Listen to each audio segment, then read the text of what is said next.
today's video, kayo gumawa na pangrekado. Buhay magluluto kami ng ginataang manok. Ay di magtatalo puloy ng nyawg, panggata. Tapos mamuha ko ng isang rekado ulit na kamuting kahoy din naman. Pang sahog, pang lalahok sa manok. Pampadami din.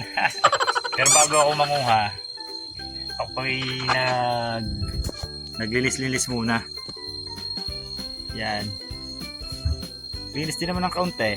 Nalinis ng kaunti. Salo ko na ulit, panggata.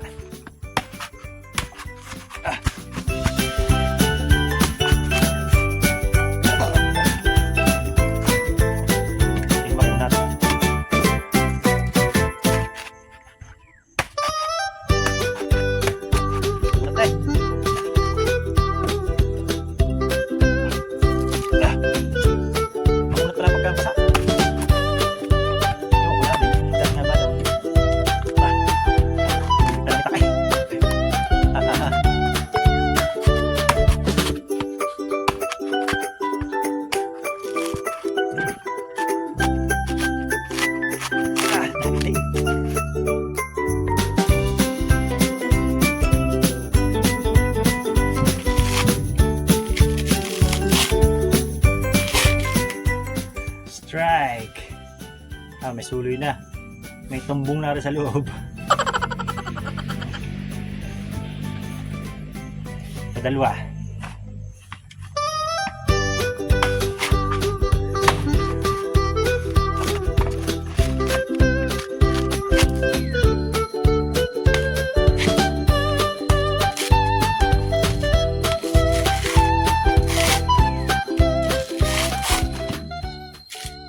Strike 2. May suloy na rin.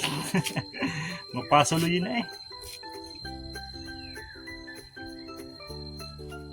Dalawang gata. Dalawang panggata. Tapos na tayo talop ng nyog.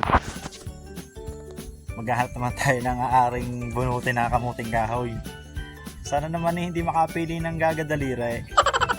Mamimili na tayo kung anong po pwede dining bunutin. Alin kaya are? Oh, yun. Alin kaya medyo maganda na ang laman. Mga alanganin pa eh. Ito yung naibigan ko eh. Mukhang maganda-ganda na eh. Gahin lalaki na yung taba ng puno. Mukhang obra na to. Atin ang bubunutin. Sana maganda-ganda ang laman at hindi ako mali sa aking nabili. Pag-aari ka unti, sayang ang puno.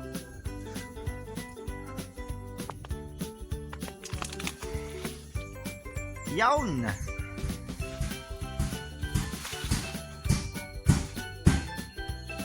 Medyo maganda na laman, malaki. 1, 2, 3. Aring isa. Gagaitlog. Yan. Pwede na rin. Panlahok lang naman. Goods! Sabay talas. Hindi na pala. Kahit pala rin kamay na lang.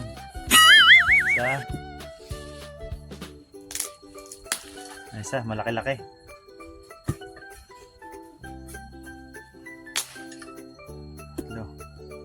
Tama, 3 piraso. Yun lang, 3 piraso nakuha. Hindi rin naman nakadamihan ng lulutuin. Diba naman? Sa laki ng puno, ayun lang ang bunga.